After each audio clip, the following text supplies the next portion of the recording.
நின்று காப்பவரே, நீர் போதும் என் வாழ்விலே. ஏசையா நீர் போதும் என் வாழ்விலே, நீர் போதும் என் வாழ்விலே. ஏசையா நீர் போதும் என் வாழ்விலே. ஒரு தாய் போல பாசம், தந்தை போல நேசம், ஒரு தோழன் போல புரிந்து கொண்ட என் ஏசையா, உம்மை போல புரிந்து கொள்ள யாரும் இல்லையே. உம்மை போல அரவணைப்பதும் யாரும் இல்லையே. உம்மை போல புரிந்து கொள்ள யாரும் இல்லையே. உம்மை போல அரவணைப்பதும் யாரும் இல்லையே. நீர் போதும் என் வாழ்விலே. ஏசையா நீர் போதும் என் வாழ்விலே. நீர் போதும் என் வாழ்விலே. ஏசையா நீர் போதும் என் வாழ்விலே.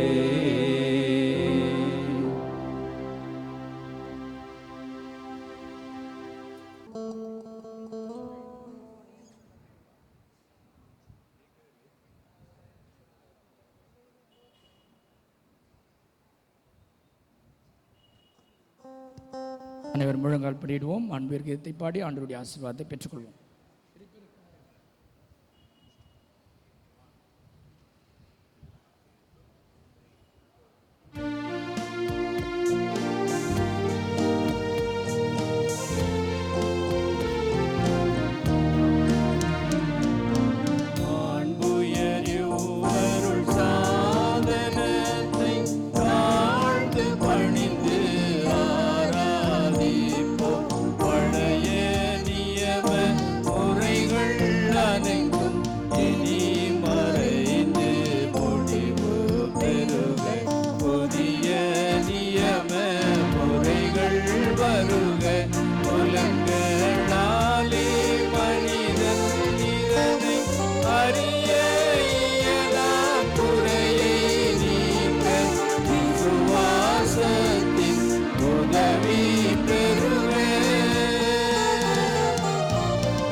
மன்றாடுவோமாக.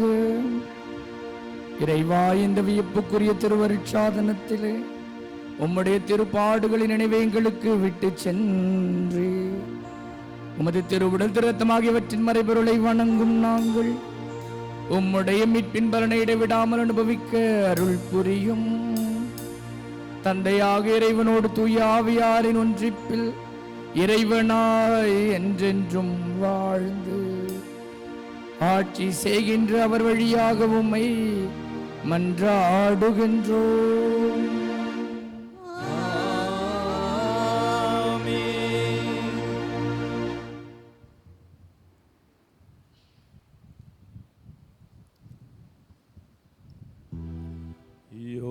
யோசனையில்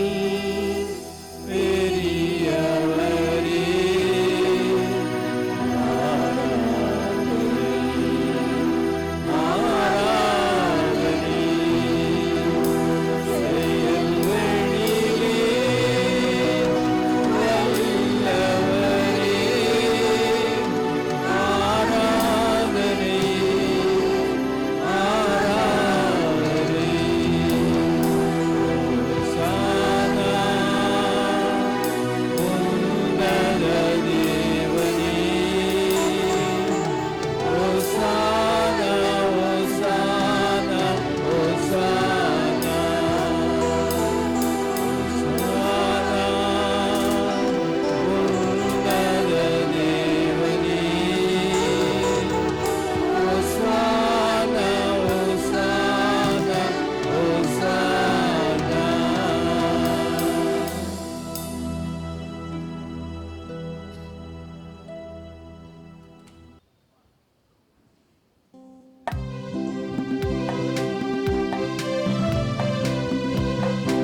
திருப்பலி முன்னுரை. அன்பு சகோதர சகோதரிகளே, இந்ஞாயிறு திருப்பலி கொண்டாட்டத்தில் பங்கெடுக்க நம் ஆலயத்தில் கூடியிருக்கும் இறைமக்கள் ஆகிய உங்களை அன்புடன் வாழ்த்தி வரவேற்கின்றோம். இன்றைய இறைவார்த்தை இறை அன்பும் பிறர் அன்பும் நமது கிறிஸ்துவ வாழ்வின் அடிப்படை கூறுகள் என்பதை தெளிவுபடுத்துகின்றது. இன்றைய நற்செய்தியில் திருச்சட்ட அறிஞர் இயேசுவை சோதிக்கும் நோக்கில் நிலை வாழ்வை உரிமையாக்கி கொள்ள நான் என்ன செய்ய வேண்டும் என்று கேட்கிறார். நமது உதவி, உடனிருப்பு, பரிவு யாருக்கெல்லாம் உடனடியாக தேவைப்படுகிறதோ அவர்கள் அனைவருமே நமது அயலார்கள் என்று நல்ல சமாரியன் உவமையின் மூலம் ஆண்டவர் தெளிவுபடுத்துகின்றார். ஆம் பிறர் அன்பில் இறை அன்பும் நிறைவு பெறுகின்றது. இந்த அன்பு நம்மில் நிறைவாய் இருந்தால் நிலைவாழ்வு நமக்கு வெகு அருகிலே என்று நம்பிக்கையை நாம் மனதில் பதிய வைப்போம். இன்றைய இறை அன்பும் பிறர் அன்பும் வாழ்வாக்க அருள் வேண்டி இத்திருப்பலி கொண்டாட்டத்தில் பக்தியுடன் மன்றாடுவோம். இயேசுவில் அன்பிற்கினியவர்களே, இந்த தெய்வீக திருப்பலிக்கு உங்கள் அனைவரையும் வரவேற்பதில் பெருமகிழ்ச்சி அடைகிறேன். மனித வாழ்வு என்பது தன்னை அன்பு செய்வது போல பிறரையும் அன்பு செய்யும் ஒரு ஒப்பற்ற வாழ்வு. இன்றைய வாசகங்களின் மூலம் நாம் கடவுளின் அன்பு கட்டளையை பற்றி தியானிக்க இருக்கிறோம். இன்றைய முதல் வாசகத்தில் கடவுளிடம் நாம் கொண்டிருக்க வேண்டிய அன்பு முழு உள்ளத்தோடும் முழு ஆற்றலோடும் விளங்க வேண்டும் என்பதை நாம் பார்க்கிறோம். இரண்டாம் வாசகத்தில் இயேசுவின் அன்பால் நாம் அனைவரும் கடவுளோடு ஒப்புரவாக்கப்பட்டுள்ளோம் என்று கூறுகிறது. இன்றைய நற்செய்தி வாசகத்திலும் அதற்கு இணையான பிறர் அன்பு கட்டளையை அடுத்திருப்பவர் யார் என நமக்கு நல்ல சமாரியன் உவமை வழியாக விளக்குகிறது. எனவே நம்முடைய அன்றாட வாழ்வில் நம்மை நேசிப்பது போல பிறரையும் நேசிக்க வரம் வேண்டி இந்த திருப்பலியில் ஒருவர் மற்றவருக்காய் தொடர்ந்து மன்றாடுவோம். இன்ற திருப்பலியை சிறப்பிக்கின்ற பீட சிறுவர் சிறுமியர்களுக்காக குறிப்பாக மன்றாடுவோம். புதிதாக பீட பணியாளர்களாக திருநிலைப்படுத்த இருக்கிற இந்த குழந்தைகளுக்காக சிறப்பாக மன்றாடுவோம். இன்றைய திருப்பலியில் சிரில் பெர்னாண்டோ குடும்பத்திற்கு இறைவன் செய்த அனைத்து நன்மைகளுக்கு நன்றியாகவும், ஃபிலோமினா யாமினி, லிபேட்ரா அந்தோனி மேத்யூ இவர்கள் குடும்பத்திற்கு இறைவன் செய்த அனைத்து நன்மைகளுக்கு நன்றியாகவும், லின்சி மற்றும் லிஜோ இவர்களுக்கு நல்ல உடல் உள்ள சுகம் வேண்டியும் நற்படிப்பு வேண்டியும் இந்த திருப்பலியில் மன்றாடுவோம். ஜாக்சன் பிலிப்பிற்கு இறைவன் செய்த அனைத்து நன்மைகளுக்கு நன்றியாகவும், குருசம்மாள், சிலுவை மாணிக்கம் அற்புதம் இவர்களின் ஆண்மையை பாற்றிற்காகவும், அந்தோனி கிரஸ், திருமதி சூசை, இதய கமலா இவர்களின் ஆண்மையை பாற்றிற்காகவும், தேவராஜா இவர்களுடைய ஆண்மையை பாற்றிற்காகவும், Sahayaraj, Maria Joseph, Lourdu Mary இவர்களின் ஆண்மையை பாற்றிற்காகவும், Albert Fernando, Leena Rose, John Fernando, Mabli Silveira இவர்களுடைய ஆண்மையை பாற்றிற்காகவும் இந்த திருப்பலியில் மன்றாடுவோம். மேலும் இந்த ஆலயத்தில் கூடியிருக்கும் உங்களுடைய கருத்துக்களுக்காகவும் தொடர்ந்து மன்றாடுவோம். அனைவரும் எழுந்து நிற்போம்.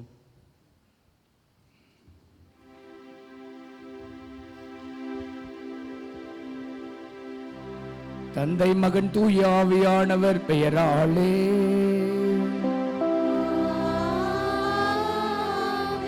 நம் ஆண்டவராகிய இயேசு கிறிஸ்துவின் அருளும் கடவுளின் அன்பும் தூய ஆவியானவர் நட்புறவும் உங்கள் அனைவரோடும் இருப்பதாக.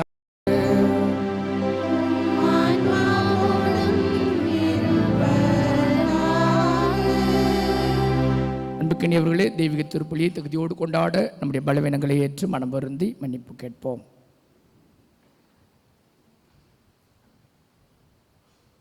எல்லாம் வல்ல இறைவனிடமும் நான் பாவியின்றி ஏற்றுக்கொள்கிறேன். ஏனெனில் என் சிந்தனையாலும் சொல்லாலும் செயலாலும் கடமைகள் தவறியதாலும் பாவங்கள் பல செய்தேன். என் பாவமே என் பாவமே என் பெரும் பாவமே. எப்பொழுதும் கன்னியான புனித மரியாதையும் வானதூதர் புனித அனைவரையும் சகோதர சகோதரிகளை உம்முடையும் நம் இறைவனாகிய ஆண்டவரிடம் எனக்காக வேண்டிக் கொள்ள மன்றாடுகிறேன். எல்லாம் வல்ல இறைவன் நம் மீது இரக்கம் வைத்து நம் குற்றம் குறைகளை மன்னித்து நம்மை நிறைவான வாழ்வை நோக்கி வழி நடத்துவாராக. ஆமென்.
மன்றாடுவோமாக.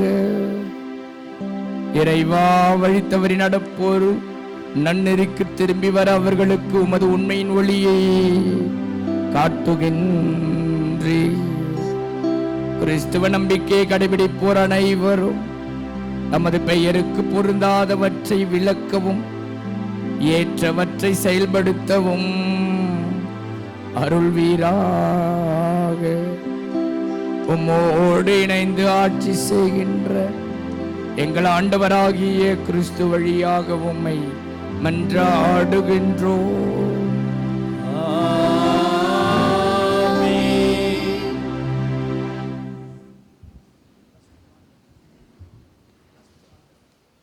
முதல் வாசக முன்னுரை. இன்றைய முதல் வாசகத்தில் மோசே கடவுளின் சட்டத்தினுடைய முக்கியத்துவத்தை இஸ்ரேல் மக்களுக்கு வெளிப்படுத்துகிறார்.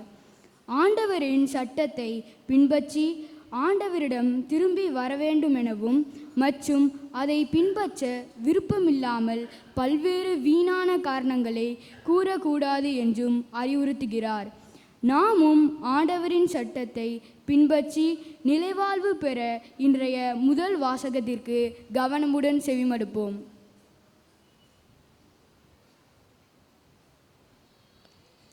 முதல் வாசகம். நீ அதை நிறைவேற்றுமாறு வார்த்தை உனக்கு மிக அருகில் உள்ளது. இணைச்சட்ட திருநூலிலிருந்து வாசகம். அதிகாரம் 30, இறை வார்த்தைகள் 10-14 முடிய. மோசே மக்களை நோக்கி கூறியது: உன் கடவுளாகிய ஆண்டவரின் குரலுக்கு செவிகொடு. சட்ட நூலில் எழுதப்பட்டுள்ள அவர் தம் கட்டளைகளையும் நியமங்களையும் கடைப்பிடி. உன் முழு இதயத்தோடும் முழு உள்ளத்தோடும் உன் கடவுளாகிய ஆண்டவரிடம் திரும்பு. ஏனெனில் இன்று நான் உனக்கு கட்டளையிடும் இந்த கட்டளைகளை உனக்கு புரியாதது இல்லை, உன்னிடம் இருந்து வெகு தொலைவிலும் இல்லை. நாம் அதை கேட்டு நிறைவேற்றுமாறு நமக்காக யார் விண்ணகத்திற்கு போய் அதை கொண்டு வருவார் என்று நீ சொல்லாதவாறு அது விண்ணில் இல்லை. நாம் அதை கேட்டு நிறைவேற்றுமாறு நமக்காக யார் கடல் கடந்து சென்று அதை நம்மிடம் கொண்டு வருவார் என்று நீ சொல்லாதவாறு அது கடலுக்கு அப்பால் இல்லை. ஆனால் நீ அதை நிறைவேற்றுமாறு வார்த்தை உனக்கு மிக அருகில் உள்ளது, உன் வாயில் உன் இதயத்தில் உள்ளது. ஆண்டவர் வழங்கும் அருள்வாக்கு. இறைவனுக்கு நன்றி.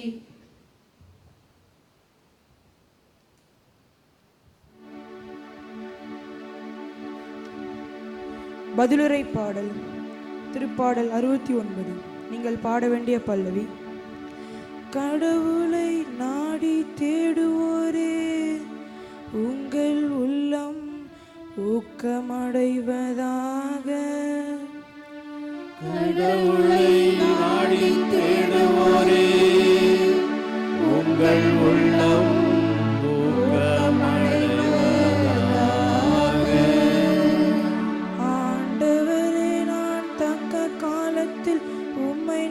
விண்ணப்பம் செய்கின்றேன்.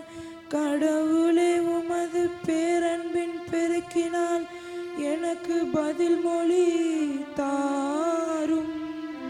துணை செய்வதில் நீர் மாறாதவர், துணை செய்வதில் நீர் மாறாதவர்.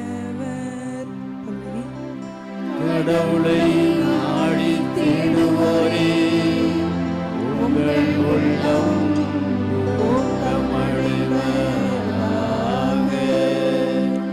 ஆண்டவரே, எனக்கு பதில் மொழி தாரும்.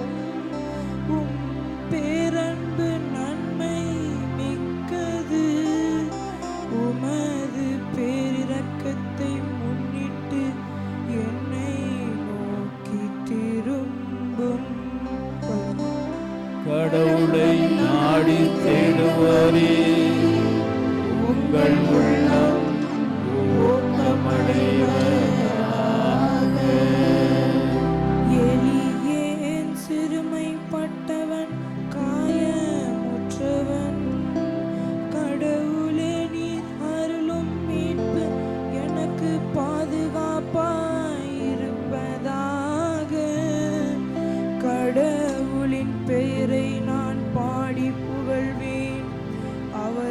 அவருக்கு நன்றி செலுத்தி அவரை மாட்சிப்படுத்துவேன். கடவுளை நாடி தேடுவோரே, உங்கள் உள்ளம் ஊக்கமடைவதாக. கடவுள் சீயோனுக்கு மீட்பளிப்பார். யூதாவின் நகரங்களை கட்டி எழுப்புவார்.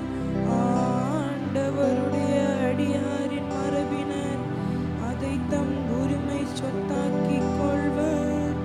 அவரது பெயர் மீது அன்பு கூர்வோர் அதில் குடியிருப்பார்.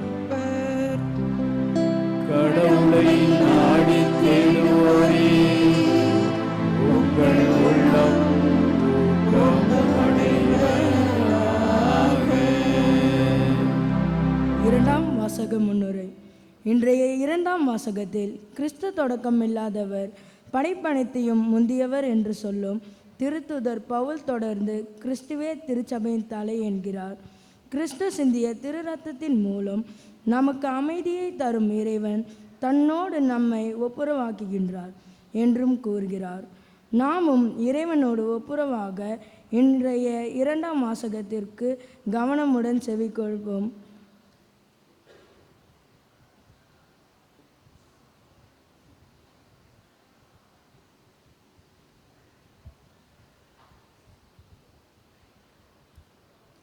இரண்டாம் வாசகம். அனைத்தும் அவர் வழியால் அவருக்காக படைக்கப்பட்டன. திருத்துதர் பவுல் கொலோசேருக்கு எழுதிய திருமுகத்திலிருந்து வாசகம்.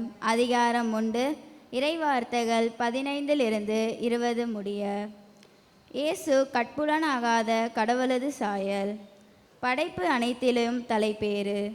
ஏனெனில் விண்ணில் உள்ளவை மண்ணில் உள்ளவை, கட்புலனாகுபவை கட்புலனாகாதவை, அரியணையில் அமர்வோர், தலைமை தாங்குவோர், ஆட்சியாளர், அதிகாரம் கொண்டோர் ஆகிய அனைவரும் அவரால் படைக்கப்பட்டன. அனைத்தும் அவர் வழியாய் அவருக்காக படைக்கப்பட்டன. அனைத்துக்கும் முந்தியவர் அவரே.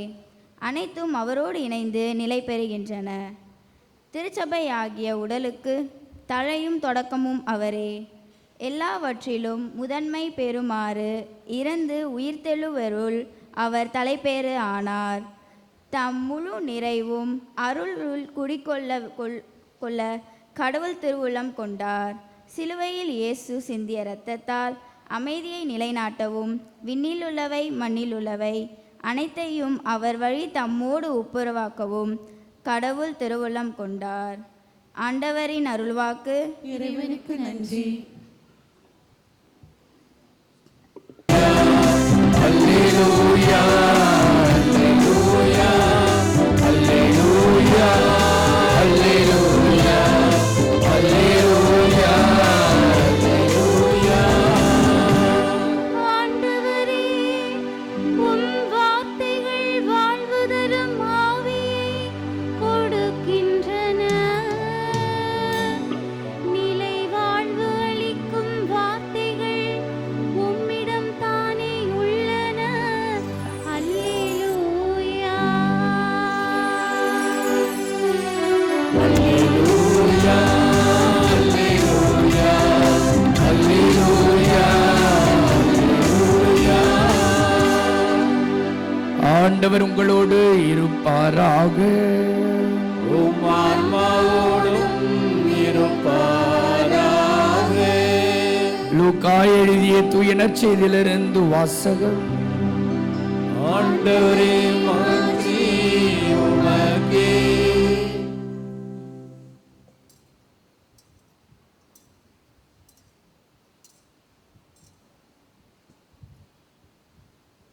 லூக்கா நற்செய்தி அதிகாரம் 10 இறைவசனங்கள் 25 37 முடிய. அக்காலத்தில் திருச்சட்ட அறிஞர் ஒருவர் எழுந்து இயேசுவை சோதிக்கும் நோக்குடன், போதகரே, நிலை வாழ்வை உரிமையாக்கிக் கொள்ள நான் என்ன செய்ய வேண்டும் என்று கேட்டார்.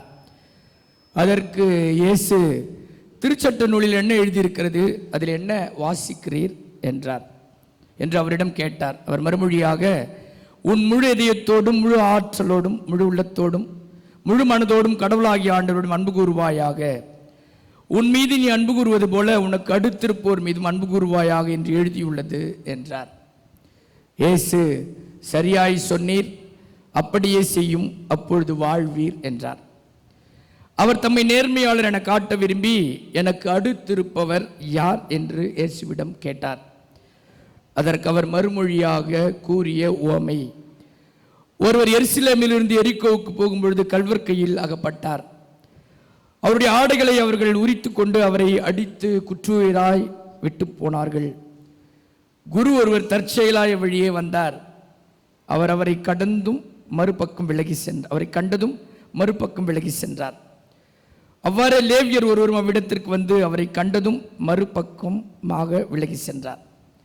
ஆனால் அவ்வழியே பயணம் செய்து கொண்டிருந்த சமாரியர் ஒருவர் அருகில் வந்து அவரை கண்டபொழுது அவர் மீது பரிவு கொண்டார். அவர் அவரை அணுகி காயங்களில் திராட்சை மதுவும் எண்ணெயும் வார்த்து அவற்றை கட்டி தாம் பயணம் செய்த விலங்கின் மீது ஏற்றி ஒரு சாவடிக்கு கொண்டு போய் அவரை கவனித்து கொண்டார். மறுநாள் 2 தெனாரியத்தை எடுத்து சாவடி பொறுப்பாளரிடம் கொடுத்து, இவரை கவனித்துக் கொள்ளும், இதற்கு மேல் செலவானால் நான் திரும்பி வரும்பொழுது உமக்கு தருகிறேன் என்றார். கள்வர் கையில் அகப்பட்டவருக்கு இம்மூவருள் எவர் அடுத்திருப்பவர் என உமக்கு தோன்றுகிறது என்று இயேசு கேட்டார். அதற்கு திருச்சட்டறிஞர், அவருக்கு இரக்கம் காட்டியவரே என்றார். இயேசு, நீரும் போய் அப்படியே செய்யும் என்று கூறினார். ஆண்டவரின் அருள்வாக்கு. இறை அழைத்தலின் முதல் படி. புனிதமான பீடத்தில் இருக்கக்கூடிய தகுதியையும் இத்திருப்பலியில் குருவானவருக்கு உதவி செய்யக்கூடிய உன்னத அருளையும் பெறுகிறார்கள். தங்களையே முழுமையாக அர்ப்பணித்து ஆர்வத்தோடு வந்திருக்கிற இந்த பிள்ளைகளுக்காக இப்பொழுது அவர்களுக்காக சிறப்பாக மன்றாடுவோம். அன்பு பிள்ளைகளே, இந்த வெண்ணிற ஆடைகளை பெற்றுக்கொள்ள அன்போடு அழைக்கிறோம். இந்த மேல்துகில் உங்களது தூய்மையின் அடையாளமாக இருப்பதாக. பீடத்தின் அருகில் தூய உள்ளத்தோடும் முழுமையான நம்பிக்கையோடும் பணிபுரிய செய்வதாக. இந்த துகில் உங்களது பணியின் அடையாளமாக விளங்குவதாக. இதனை அணிந்திருப்பதால் உங்களது பலிபீட பணியில் மன நிறைவும் நம்பிக்கையில் முதிர்ச்சியும் கொள்வீர்களாக. இறைவன் உங்களுடன் துவங்கிய இந்த நற்செயலை நிறைவுற செய்வாராக. இப்பொழுது புதிய உறுப்பினர் பெயர்கள் வாசிக்கப்படும். நம்முடைய பங்கு தந்தையிடம் உங்களுடைய திருவுடையை பெற்றுக்கொள்ளுங்கள். குழந்தாய் ஜெசி ரூட், தூய திருவுடையை பெற்றுக்கொள். குழந்தாய் லிஜோ நிக்கரல்ஸ், தூய உடையை பெற்றுக்கொள். குழந்தாய் யோனத்தான், தூய உடையை பெற்றுக்கொள்.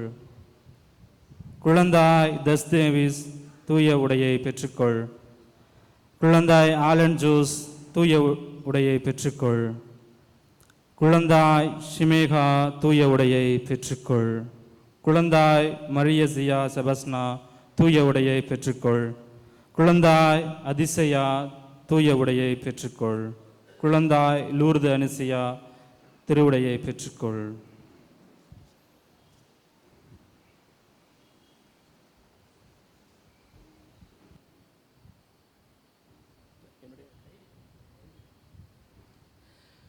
இயேசுவில் பிரியமான சகோதர சகோதரிகளே, பீட சிறுவர்களுக்கு நாம் இப்படி ஒரு வழிமுறையை பயன்படுத்துகிறோம். நிறைய பேர் இதில் நீங்கள் சாமியார் சிஸ்டர் ஆகணுன்றது என்னுடைய விருப்பம். ஃபாதர் சிஸ்டர் ஆகும்போதெல்லாம் இப்படி தான் ப்ரொசஷன்லாம் வந்து அன்போடு அவர்களுடைய உரையை பெற்றுக்கொள்கிறோம். எனவே பெற்றோர்கள் உங்கள் குழந்தைகளை பீட சிறுவர் சிறுமியர் உதவி செய்வதற்கு அனுப்பி உதவி செய்யும்படி உங்களை அன்போடு கேட்டுக்கொள்கிறேன். மொத்தம் இன்றோடு சேர்ந்து ஒரு 25 குழந்தைகள் ஆலயத்திற்கு உதவி செய்கிறார்கள். எல்லா சூழலிலும் பீடத்தில் உதவி செய்வது, குருவோடு பங்கு தந்தையோடு நெருங்கி இருப்பது, ஆலய காரியங்களே அக்கறையோடு இருப்பது, இவையெல்லாம் சில வேளைகளில் பிள்ளைகளை ஊக்குவிக்குது என்பதை பார்க்கிறேன். கடந்த வாரம் நம்முடைய ஹோலி ஃபேமிலி கான்வென்ட் பள்ளியில் சீரோ மலபார் திருப்பலிக்கு நான் சென்றிருந்தேன். அவங்க 25 ஆண்டுகளை கொண்டாடி ஒரு சிறப்பு திருப்பலியை நிறைவேற்றினார்கள். அதை நானும் சென்று கலந்து கொண்டு திருப்பலியில் ஜெபித்தேன். அதில் தான் புரிந்தது, ஆல்டர் பாய்ஸ்க்கென்று சிறப்பு ரோல்கள் இருக்கிறது. எப்படி குருவானவர் திருப்பலியில் சில ஜெபங்களை படிக்கிறாரோ, பீட சிறுவர்கள் சில ஜெபங்களை எங்கு படிப்பதை நான் பார்த்தேன், முன்பே கேட்டிருக்கிறேன். எனவே பீட சிறுவர்கள் குருவோடும் பீடத்தோடும் நெருங்கி இருப்பதால் கடவுளுக்கு பணி செய்வதற்கான சிறப்பு அழைப்பை அவர்கள் பெற்றுக்கொள்கிறார்கள். எனவே இன்றைக்கு புதிதாகவும் அல்லது முன்கூட்டியே நம்முடைய ஆலயத்தில் பணி செய்கிற எல்லா பீட பூக்களுக்காகவும் பீட சிறுவர் சிறுமியர்களுக்காகவும் நாம் நன்றி தெரிவித்துக் கொள்கிறோம். கரோல் எழுப்பி அவருடைய பெற்றோர்களுக்கும் அந்த குழந்தைகளுக்கும் நம்முடைய மனமார்ந்த நன்றிகளையும் வாழ்த்துக்களையும் தெரிவித்துக் கொள்கிறோம். நண்புக்குரியவர்களே, பொதுக்காலம் 15வது ஞாயிற்றுக்கிழமை ரொம்ப அருமையான வாசகங்கள். ரொம்ப நேரம் இல்லை. வழக்கமாக ஞாயிற்றுக்கிழமை திருப்பலி கொஞ்சம் நீங்கள் இழுத்துடுறீங்க அப்படின்னு சொல்லிட்டு நிறைய பேர் பேசிக்கொள்கிறீர்கள். 8:30 திருப்பலியில் தான் நிறைய வழிபாடுகளை கொண்டாடுகிறோம். குழந்தைங்களை சிறப்பிக்க சொல்கிறோம், வாசிக்க சொல்கிறோம். அதனால் கொஞ்சம் பிரசங்கம் நீண்டு விடுகிறது. இருந்தாலும் ரொம்ப சீக்கிரமாக முடிச்சிடலாம் அப்படின்னு சொல்லிட்டு யோசிக்கிறேன். நண்புக்குரியவர்களே, எல்லா மதமும் கடவுளை மையப்படுத்துவது தான் நிதர்சனம். All the religions will centralise the theocentric என்று சொல்கிறோம். தியாலஜி, தியானா தியோ அப்படின்னா கடவுள். ஸோ கடவுளை மையப்படுத்திய ரிலிஜியன் தான், மதம் தான் இந்த உலகத்தில் இருப்பதை பார்க்கிறோம். அது உண்மைதான். கடவுளை மையப்படுத்துவது தான் நம் வாழ்வினுடைய மையம். ஏன்னா எல்லா விஷயத்தையும் மனிதர்களால் செய்ய முடிவதில்லை. எனவே தான் கடவுளை, நாம் படைத்த கடவுளை நினைத்து பார்ப்பதற்கு அடிப்படை காரணம் என்ன?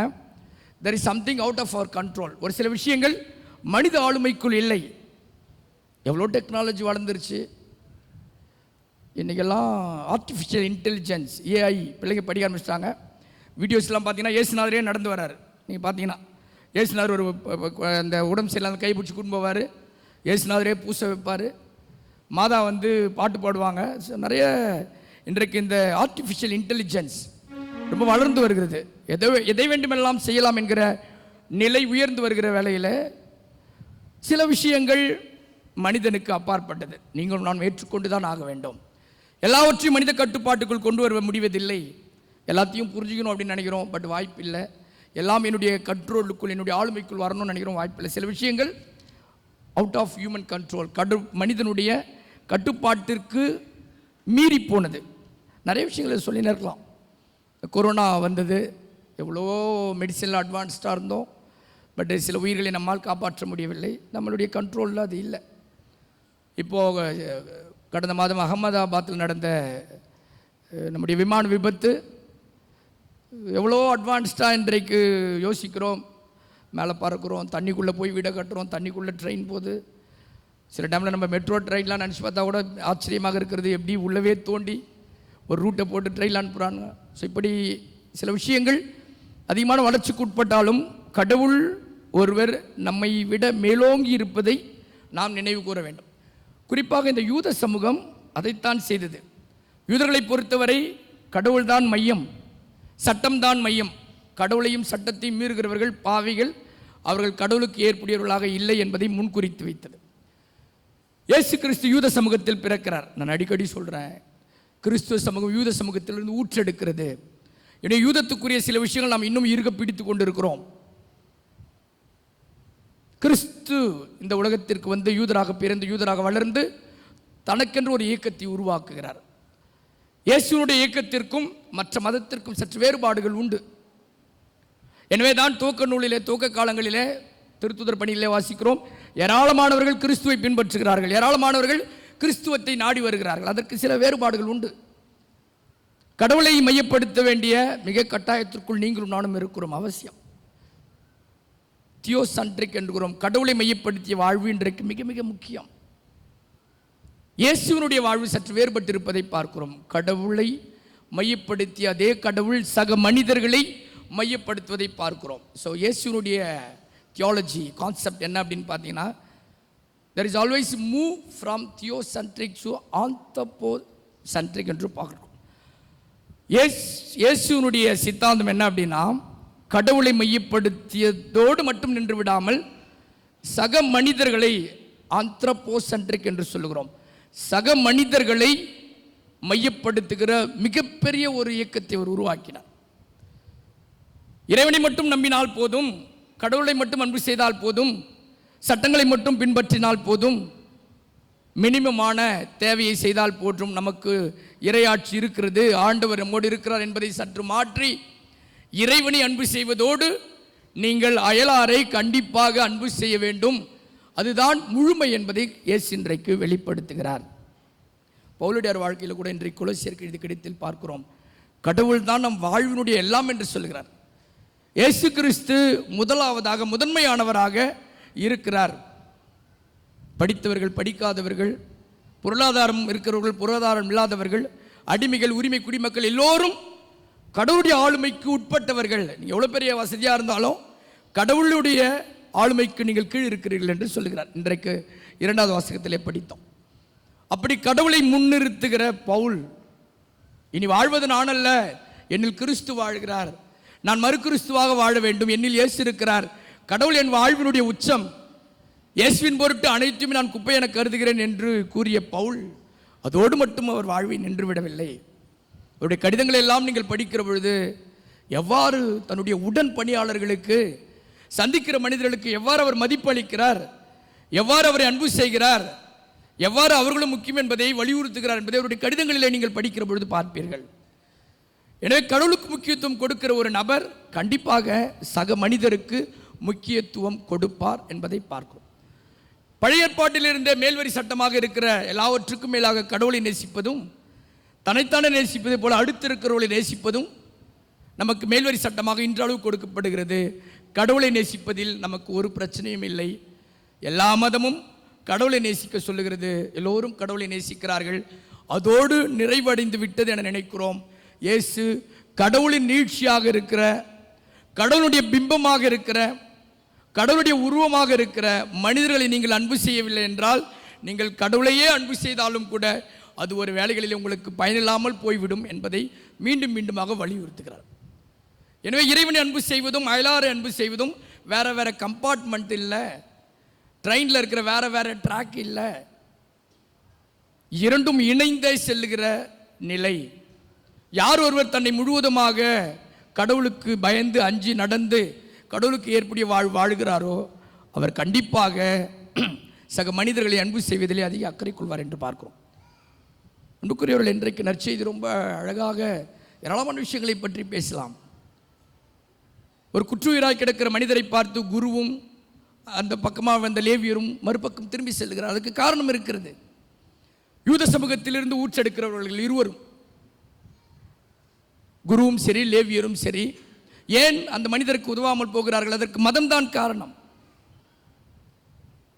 லேவியருக்கு எழுதிய புத்தகத்தில் 21வது அதிகாரத்தை நீங்கள் படித்து பார்த்தீர்கள் என்றால், ஒரு குருவானவர் அல்லது ஒரு லேவியர் எப்பொழுது தீட்டானவராக மாறி போகிறார் என்பதை குறித்து அங்கே கொடுக்கப்பட்டிருக்கிறது. அவர்களை பொறுத்தவரை இருவரும் கடவுளுக்கு அருகில் இருந்து கடவுளுக்கு பணி செய்கிறவர்கள். அவர்கள் சுத்தமாக இருக்க வேண்டும், அவர்கள் தீட்டாய் போய்விடக்கூடாது என்பதிலே மதம் அக்கறையோடு இருந்தது. எனவே அவர்கள் செய்து தவறு என்று நாம் சொல்வதற்கு இல்லை. நீங்கள் படித்து பாருங்க, 21வது வசனம் முழுக்க, 21 அதிகாரம் முழுக்க லேவியருக்கு எழுதிய புத்தகத்தை நீங்கள் படித்து பார்த்தீங்க அப்படின்னா நிறைய இருக்குது. ஒரு குருவும் அல்லது லேவியரும் இறந்து போன நபரை தொடக்கூடாது. இரத்தத்தால் அடிப்பட்டவரை நீங்கள் பார்த்து அவரை உங்களுடைய கரங்களால் தொடக்கூடாது. விதவை தாய்களை இவர்கள் எதிரே பார்க்கக்கூடாது. இன்றைக்கும் அறிவியல் வளர்ந்து நாகரிகம் வளர்ந்து அதிகம் படித்திருக்கிற இந்த காலங்களிலும் நீங்கள் கிராமங்களுக்கு சில டைமில் போனீங்கன்னா, கிராமத்தை விடுங்க, கிராமத்தை பற்றி மட்டும் பேசணும் அவசியம் இல்லை, ஈவன் நகரங்களிலே கூட விதவைகள் அம்மாக்கள் வருகிற பொழுது எதிர் செல்வதற்கு, ஊருக்கு போகிறதுக்கு நம்ம இன்றைக்கு ஒரு சிலருக்கு இன்னும் தயக்கம் இருக்கிறது. இவ்வளவு அறிவு வளர்ந்து, இவ்வளவு தெளிவு வளர்ந்து, இவ்வளவு கலாச்சாரம் வளர்ந்த நமக்கே இப்படி இருக்கிறது. அன்றைக்கு அதுதான். விபச்சாரத்தில் இருக்கிற பெண்களோடு குருக்களும் லேவியர்களும் பேசக்கூடாது. சிறு குழந்தைகளோடு அமர்ந்து அவர்களோடு உணவு அருந்தக்கூடாது. இதெல்லாம் இப்படி அவர்கள் செய்தார்கள் என்றால் அதெல்லாம் அவர்களை தீட்டாய் மாற்றிவிடும். எனவே இன்றைக்கு லேவியரும் குருவும் அந்த அடிப்பட்ட மனிதருக்கு ஒதுங்கி போகிறார்கள் என்றால் மதத்தில் இருக்கிற மிகப்பெரிய சட்டம். இயேசு இதைத்தான் வலியுறுத்துகிறார். சட்டங்களை மட்டும் பின்பற்றி விடாதீர்கள். ஆனால் சமாரியர், உங்களுக்கு தெரியும், அவர் சட்டங்களை பின்பற்றுகிறவர் அல்ல, யூதர் அல்ல, யூத சமூகத்திற்கு உட்பட்டவர் அல்ல, சட்டங்களை கற்று தேர்ந்தவர் அல்ல, சட்டங்கள் அவரை கட்டுப்படுத்துவதில்லை. எனவே அவர் என்ன செய்கிறார்? தனது வரம்புக்கு மீறி சென்று உதவி செய்வதை பார்க்கிறோம். டூயிங் சம்திங் எக்ஸ்ட்ரா என்று சொல்கிறோம். கிறிஸ்துவ மதம் மிதமானவற்றை, எல்லோரும் செய்யக்கூடியவற்றை செய்துவிட்டு நிறைவடைவது அல்ல. பூசைக்கு வந்தால் போதும், ஜெபமாலை சொன்னால் போதும், அன்பியங்களில் பங்கெடுத்தால் போதும், திரியாத்திரை போனால் போதும் என்பதல்ல. அது மட்டும் அல்ல, அது மினிமம். ஒரு ஃபாதர் பூசை வச்சால் மட்டும் போதும், நற்கருணை வழங்கினால் மட்டும் போதும், திருவருட்சாதனை கொடுத்தால் மட்டும் போதும், அது வந்து மினிமம். நம்ம எல்லோருமே மினிமமாக செய்து நிறைவடைந்து வருகிறோம். அந்த குருவைப் போலவும் லேவியரைப் போலவும் சட்டங்கள் சொல்வதை கடைபிடித்து விட்டு மனநிறைவடைகிறோம். அது அல்ல. இயேசுவினுடைய சித்தாந்தம் அந்த சித்தாந்தம் அல்ல. கடவுளை வழிபட வேண்டும், அதில் எந்த மாற்று கருத்தும் இல்லை. நம் வாழ்வினுடைய மையமாக கடவுள் இருக்க வேண்டும். ஆனால் கடவுளுடைய பிம்பங்களாக இருக்கிற சக மனிதர்களை நீங்கள் அன்பு செய்யாத பொழுது நீங்கள் எப்படிப்பட்ட சட்டங்களை பின்பற்றினாலும் அது வீணாய் போய்விடும் என்று சொல்கிறார். அதுவும் உதவி என்பது மினிமமாக செய்கிறதில்ல, ஒரு ஃபுல்னஸ், ஒரு ஒட்டுமொத்தமான உதவி. இன்னைக்கு அந்த சமாரியர் செய்கிற உதவி ஏதோ கீழே அடிப்பட்டு கிடந்தோடனே ஹாஸ்பிட்டலுக்கு கொண்டு போய் சேர்த்துட்டு போயிடுறது இல்லை. நம்ம என்ன பண்ணுவோம், ஒரு வேளை மேக்ஸிமம் என்ன பண்ணுவோம், ஒரு வேளை அவங்களை கூட்டு போய் ஹாஸ்பிட்டலில் சேர்த்துட்டு இல்லை அவங்க அப்பா அம்மா கிட்ட கொடுத்துட்டு போயிடும். அதுவே செய்தாலே போதும். இன்றைக்கு அதை கூட நாம் செய்வதில்லை. ஆனால் இந்த சமாரியர் முழுமை செய்கிறார். ஹாஸ்பிட்டலுக்கு கூட்டு போகிறதுக்கு முன்னாடி அவருக்கு முதலுதவி செய்கிறார். ஹாஸ்பிட்டலுக்கு கூட்டு போகிறாரு, காசு கொடுக்குறாரு. இன்னும் தேவைப்பட்டால் நான் வரும்பொழுது சொல்லுங்கள், கண்டிப்பாக கொடுக்குறேன். ஒரு ஃபுல்னஸ் சர்வீஸ். கிறிஸ்துவம் என்பது ஒரு எதிர்பார்ப்பதை மட்டும் செய்விடுவதில்லை, அதையும் தாண்டி செய்வது. எனவே தான் துவக்க காலத்தில் ஏராளமானவர்கள் கிறிஸ்துவத்தையும் கிறிஸ்துவையும் பின்பற்றி வந்தார்கள். இப்படித்தான் கிறிஸ்துவம் தொடங்கியது. திருத்தூர் பணி 2வது அதிகாரத்தில் படிங்களேன். அவர்கள் ஒன்று கூடி வந்தார்கள். எதற்கு?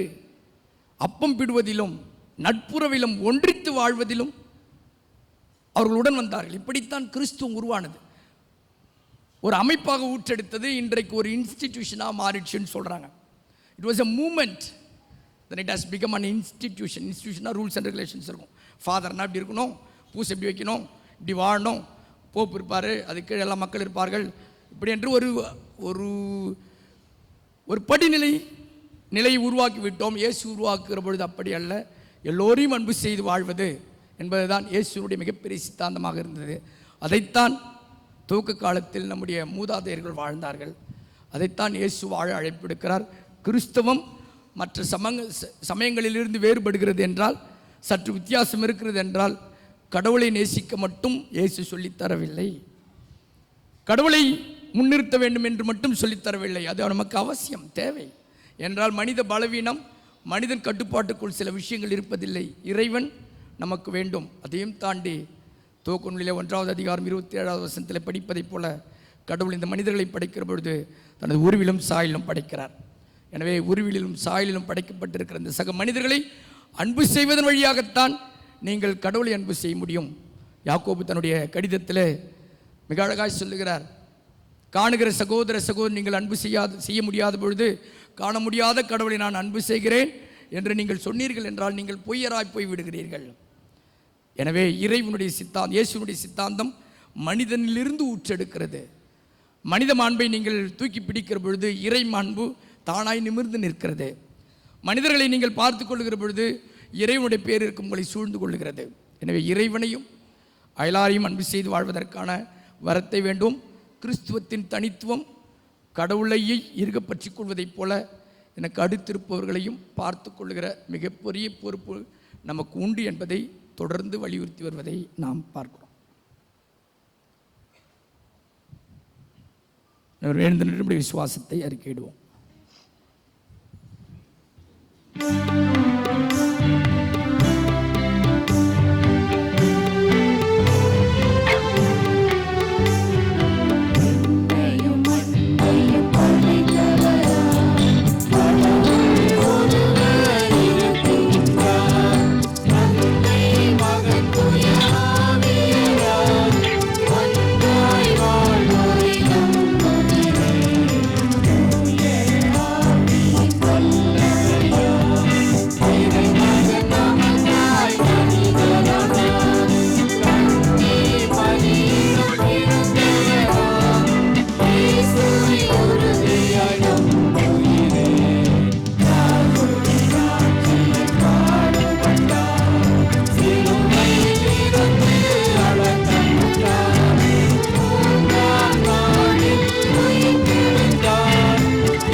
மிகுந்த பக்தியோடு விசுவாசத்தோடு நம்பிக்கையோடு நம்முடைய வேண்டுதல்களை ஆண்டவருடைய பாத்திரம் எடுத்து கூறி ஜெபிப்போம்.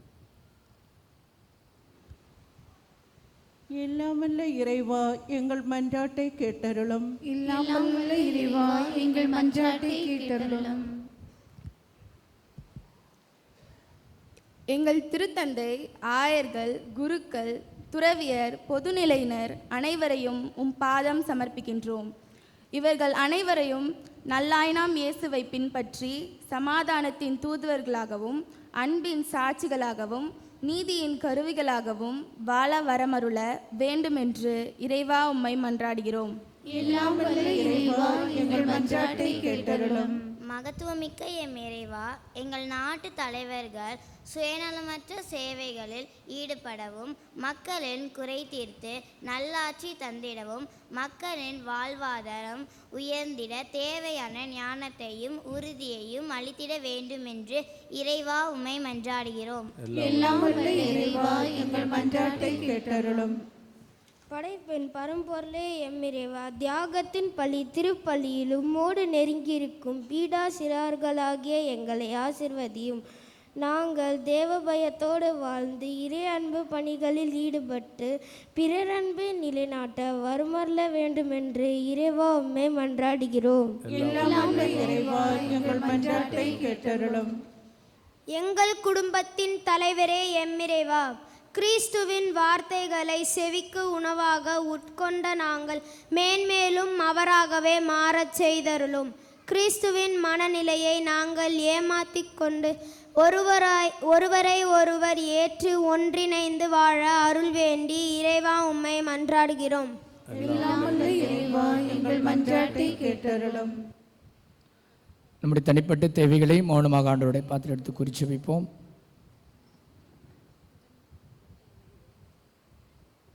ஆண்டவரே, நாங்கள் மேற்கொண்ட ஜெபங்கள் இன்மெங்கள் ஆழ்மனதில் இருக்கிற எல்லா விதமான வேண்டுதல்களின் தேவைகளையும் தந்து எங்களை ஆசீர்வதிக்க வேண்டும் என்று எங்கள் ஆண்டவராகிய கிறிஸ்து வழியாக மன்றாடுகின்றோம். ஆமென். ஆமென்.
சகோதர சகோதரிகள் என்பது தம்பி தங்கைகளே, என்னுடைய உங்களுடைய இந்த தெய்வீக திருப்பலி இறைவனுக்கு ஏற்றதாகும்படி ஜெபியுங்கள்.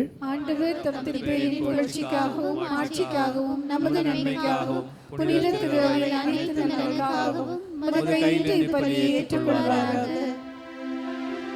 பேரிரக்கமுள்ள இறைவா, உம்மை நோக்கி மன்றாடும் திரு அவையின் காணிக்கைகளை கண்ணோக்கி அருளும். உம் நம்பிக்கையாளர் புனிதத்தில் வளர உதவும் உணவாக இவற்றை மாற்றுவீராக. எங்கள் ஆண்டவராகிய கிறிஸ்து வழியாக உம்மை மன்றாடுகின்றோம்.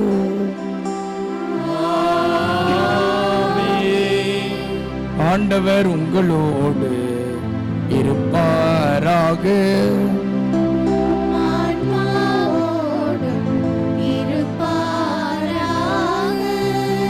இதயங்களை மேலே எழுப்புங்கள்.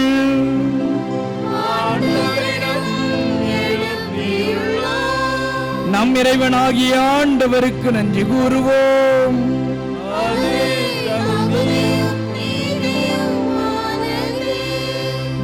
ஆண்டவரே, தூயவரான தந்தையே, தாயே, என்றும் உள்ள எல்லாம் வல்ல இறைவா, என்னாலும் எவ்விடத்திலும் நாங்கள் உமக்கு நன்றி செலுத்துவது மெய்யாகவே தகுதியும் நீதியும் ஆகும். எங்கள் கடமையும் மீட்புக்குரிய செயலுமா. ஏனெனில் கிறிஸ்து பிறந்த முன்னைய பாவ நிலையிலிருந்து மனிதரை புதுப்பித்தார். பாடுபட்டு எங்கள் பாவங்களை அழித்து இறந்தோரிடமிருந்து உயிர்த்தெழுந்து நிலை வாழ்வுக்கு வழிவகுத்தார். தந்தையே, அவர் உம்மிடம் விண்ணேறி வந்து விண்ணகத்தின் கதவுகளை திறந்து வைத்தார். ஆகவே வானகத்துதரணிகளோடு புனித பெருந்தொருளோடு நாங்களும் சேர்ந்து உமக்கு புகழ்ச்சி பண்ணி செய்து முடிவின்றி பாடுவதாவது.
ஆண்டவரே, நீர் மெய்யாகவே தூயவர், தூய்மை அனைத்திற்கும் ஒற்று.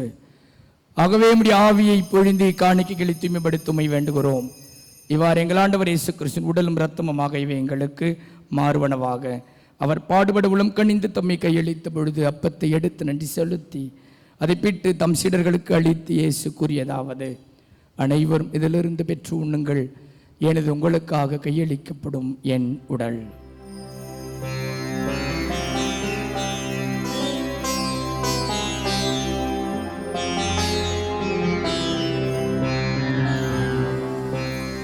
அவ்வண்ணமே இரவு விருந்தை அருந்திய பின் கிண்ணத்தை எடுத்து மீண்டும் உமக்கு நன்றி கூறி தம் சீடர்களுக்கு அளித்து இயேசு கூறியதாவது: அனைவரும் இதிலிருந்து பெற்று பருகுங்கள், ஏனில் இது புதிய நிலையான உடன்படிக்கைக்குரிய இரத்தத்தின் கிண்ணம்.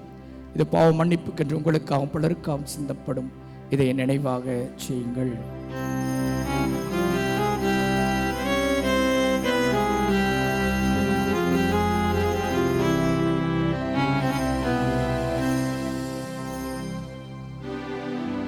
நம்பிக்கையின் மறைபொருள்.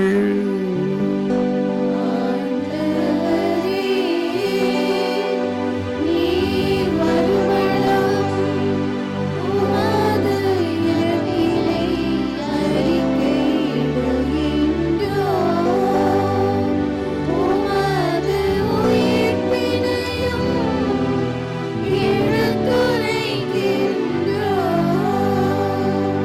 ஆகவே ஆண்டவரே, நாங்கள் கிறிஸ்துவ நிரப்பினை உயிர்ப்பின் நினைவு கூர்ந்து வாழ்வுதரும் அப்பத்தை மீட்பளிக்கும் கிண்ணத்தை உமக்கு ஒப்புக் கொடுக்கிறோம். திரும்ப நின்று ஊழியம் புரிய தகுந்தவர்கள் எங்களை ஏற்றுக்கொண்டு எனவே நன்றி செலுத்துகிறோம்.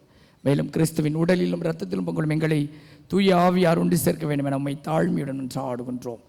ஆண்டவரே, உலகெங்கும் பரவியிருக்கும் திருவை நினைவு கூர்ந்தோம். எங்கள் திருத்தந்தை இல்லையோ எங்கள் அன்பு ஆயநீதிநாதன் எல்லா திருநிறாக அனைவரோடும் உமது திருவை அன்பில் நிறைவேறச் செய்துள்ளோம். மேலும் உயிர்த்தம் எதிர்நோக்கு தொல்கொள்ளும் எங்கள் சகோதர சகோதரிகளையும் இறந்தோர் அனைவரும் இறக்கத்தோடு நினைவு கூர்ந்து உமது திருமகளின் உழைற்றும் எங்கள் அனைவரும் மீது இறக்கமாயிரும். கடவுளின் கன்னித்தாயான எம்பங்களுடைய பாதுகாவலி புனித லூர்து அன்னை, அவருடைய அன்பு கணவரான புனித யோசேப்பு, புனித திருத்தூதர்கள், இவ்வுலகிலும் முக்குந்தராயிருந்தராகிய புனிதர் அனைவருடனும் நாங்கள் நிலைவாழ் பங்கொள்ளும் தகுதி பெற்று உம் திருமண இயேசு கிறிஸ்து வழியாக உம்மை புகழ்ந்தேத்தும் வரமருளமை மன்றாடுகின்றோம். இவர் வழியாக இவரோடு இவரில் எல்லாம் உள்ள இறைவனாகிய தந்தையே, தூய ஆவியானவர் ஒன்றிப்பில் எல்லா புகழும் மாட்சியும் என்றென்றும் உமக்கு உரியதே.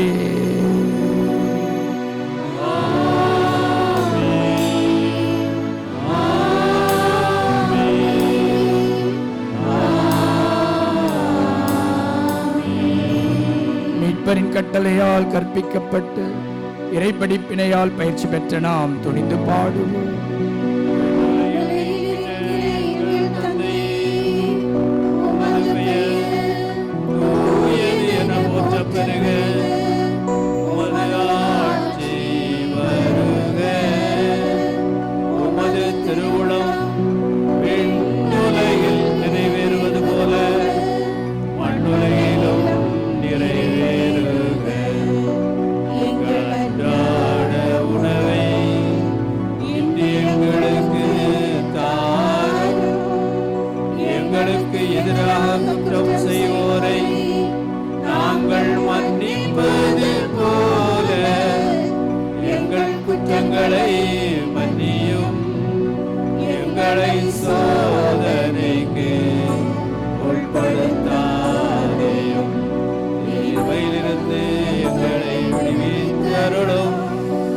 ஆண்டவரே, தீமை அனைத்திலிருந்தும் எங்களை விடுவித்து எங்கள் வாழ்நாளில் அமைதியை கனிவுடன் அருளும் என்று ஆடுகிறோம்.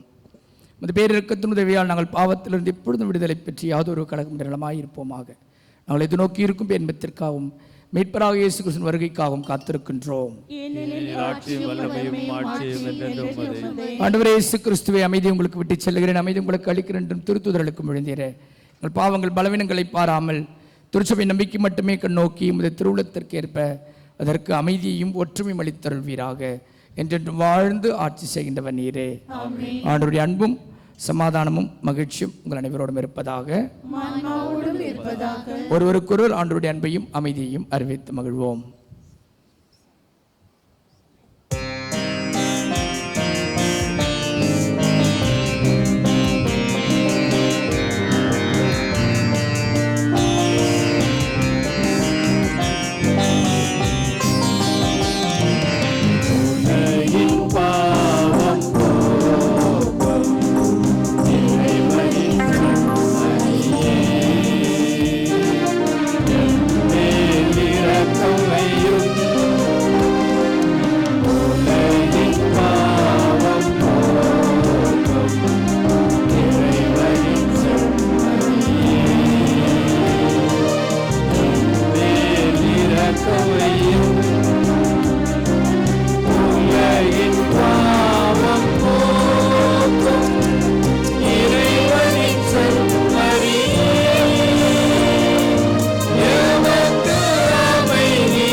இதோ நம் ஆண்டவராகிய இயேசு கிறிஸ்து கடவுளை அன்பு செய்வதற்கு இணையாக சக மனிதர்களை அன்பு செய்வதற்கு நமக்கெல்லாம் கற்றுக் கொடுத்த அன்பு ஆண்டவர் இன்றைக்கு உணவாக வருகிறார். இந்த தெய்வீக திருவிருந்திற்கு அழைக்கப்பெற்ற நாம் அனைவரும் பேறு பெற்றோர்.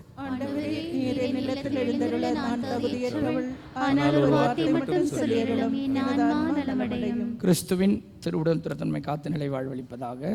ஆமென்.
நாடி வரும் மாறி நிலையினில் உயிர் தாகம் தீர்க்கும் உந்தன் அன்பை எண்ணியே நான் ஏங்கினேன் இதயம் திறந்தேன்.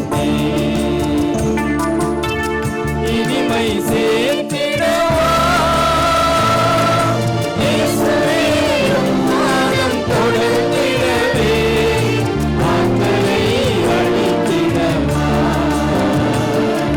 துணையென நீ வருகையில் தயக்கமில்லையே உயிரும் போதும் நடக்கும் போதும் தயக்கமில்லையே நம் தேடும் எங்கள் உள்ளம் இயேசுவே வாரும் சுமைகள் சுமந்து சுமந்த வாழ்வில் அமைதி தாரும்.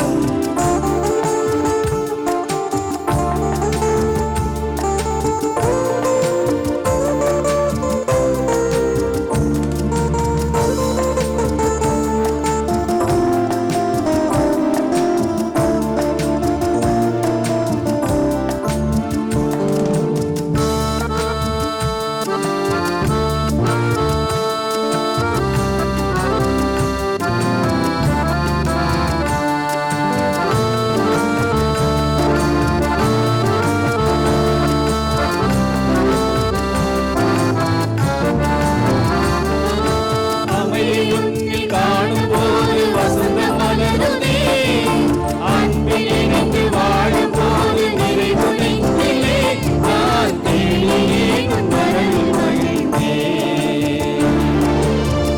வருந்தும் மனங்களெல்லாம் இயேசுவே உம் காலில் சாய்ந்திடவே பேரருள் பொழிந்திடவா துணையென நீ வருகையில் தயக்கமில்லையே உயிரும் போதும் நடக்கும் போதும் தயக்கமில்லையே சொந்தம் தேடும் எந்த உள்ளம் இயேசுவே வாரும் சுமைகள் சுமந்து சொந்த வாழ்வில் அமைதியை தாரும். சொந்தம் தேடும் எந்த உள்ளம் இயேசுவே வாரும் சுமைகள் சுமந்து சொந்த வாழ்வில் அமைதியை தாரும்.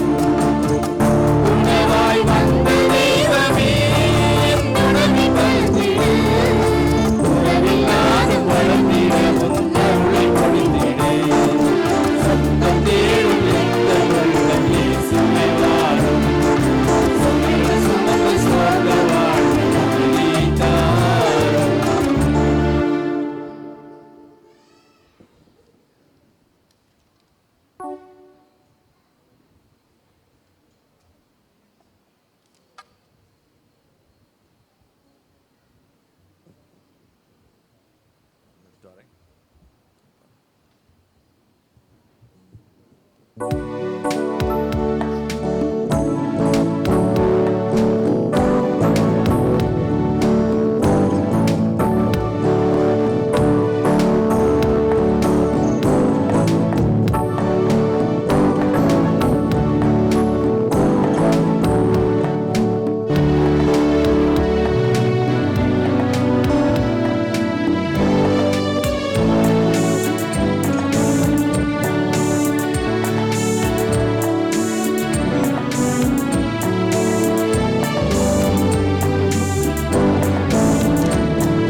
புனித லூர்து அன்னையிடம் மன்றாட்டு.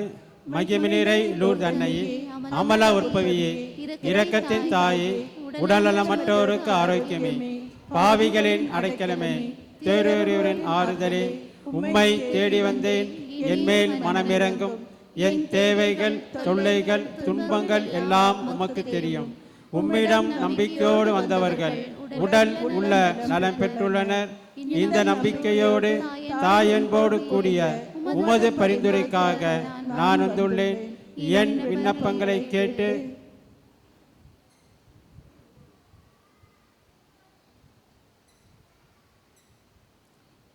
உம் திருமகனுமிருந்து அவற்றை எனக்கு பெற்று தந்தரலாம். உமது திருப்பண்புகளை நான் பின்பற்றவும் உம்மோடு ஒரு நாள் மகிமையில் பங்கேற்கவும் எனக்கு அருளை பெற்றுத்தாரும். ஆமேன். புனித லூர்து அன்னையே, எங்களுக்காக வேண்டிக் கொள்ளும்.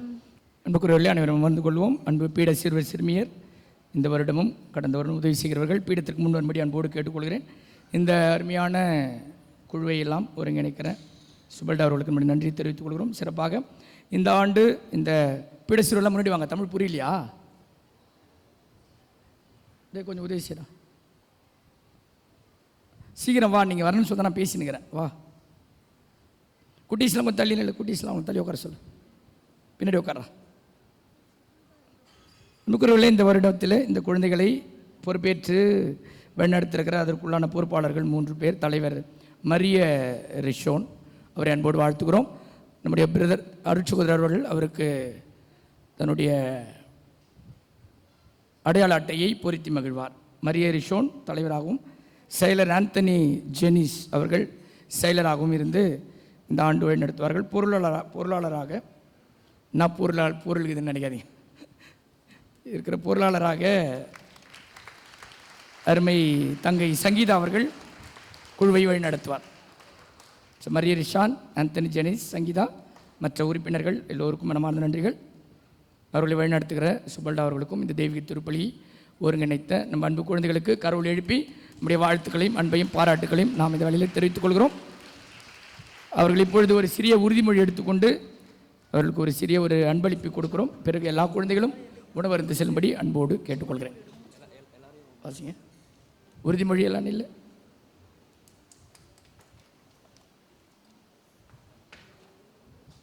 கையில் கூட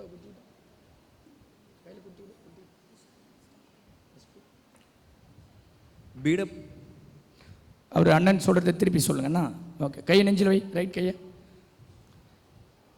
சொல்கிறத நல்லா உணர்ந்து சொல்கிறதை உணர்ந்து செய்யுங்கள். வாசி. இப்பொழுது பீட பணியாளர்கள் இறை சமூகத்தின் முன்னிலும் பங்கு தந்தையின் முன்னிலும் இறை சமூகத்தின் முன்னிலும் தங்களுடைய உறுதிமொழியை ஏற்கிறார்கள்.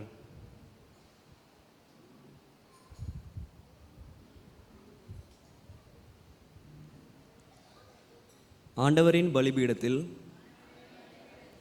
தாழ்மையுடனும் அர்ப்பணிப்புடனும் பணியாற்ற உறுதி எடுத்துக்கொள்ளும் நாங்கள் புனிதமான இப்பணியை மரியாதையுடனும் கட்டுப்பாட்டுடனும் மற்றும் மகிழ்ச்சியுடன் நிறைவேற்றுவோம் என்றும் மற்றவர்களை கிறிஸ்துவின் அருகில் வர ஊக்குவிக்க நம்பிக்கையும் அன்பு உடையவர்களாக இருப்போம். எங்களது பணி வாழ்வில் பிறரை மதிக்கவும் ஒன்றுபட்ட மனதோடு இணைந்து சேவை செய்வோம். ஆண்டவரின் அருளால் இறை மகிமைக்கும் திருச்சபையின் நன்மைக்கும் இந்த பணியை அர்ப்பணிக்கிறோம் என்று உறுதி கூறுகிறோம்.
அன்புக்குரியவர்களே, குழந்தைகள் அமைதியாக சத்தம் இல்லாமல் இந்த 2 டோரில் போய் சாப்பிட்ருங்க அப்படின்னு சொன்னேன். இன்றைக்கு பொதுக்காலத்துடைய 15வது ஞாயிற்றுக்கிழமை கொண்டாடுகிறோம். இந்த திருப்பலி ஒருங்கிணைத்த பீட சிறுவர்களுக்கு நன்றி. அவர்களை ஒருங்கிணைக்கிற சுபல்டா அவர்களுக்கும், அவரோடு இணைந்து உழைக்கிற நம்முடைய அருமை தம்பி சகோதரர் ஜான் அவர்களுக்கும், அவர்களை ஒருங்கிணைக்கிற நம்முடைய அன்பு சகோதரர் ரூபன் அவர்களுக்கு நம்முடைய மனமார்ந்த நன்றிகளை தெரிவித்துக் கொள்கிறோம். வருகிற வார 8 தெய்வீக திருப்பலியை சிறப்பிக்கிறவர்கள் வின்சென்ட் போல் சபையினர் தகுந்த தயாரிப்போடு திருநெல் ஒருங்கிணைக்கும்படி அன்போடு கேட்டுக்கொள்கிறேன். இந்த குரலில் ஆகஸ்ட் மாதம் 17ஆம் தேதி தொழிலாளர் இயக்கம் நடத்துகிற இரவு கலை இரவு இருக்கும், கலந்து கொள்ளும்படி அன்போடு கேட்டுக்கொள்கிறேன்.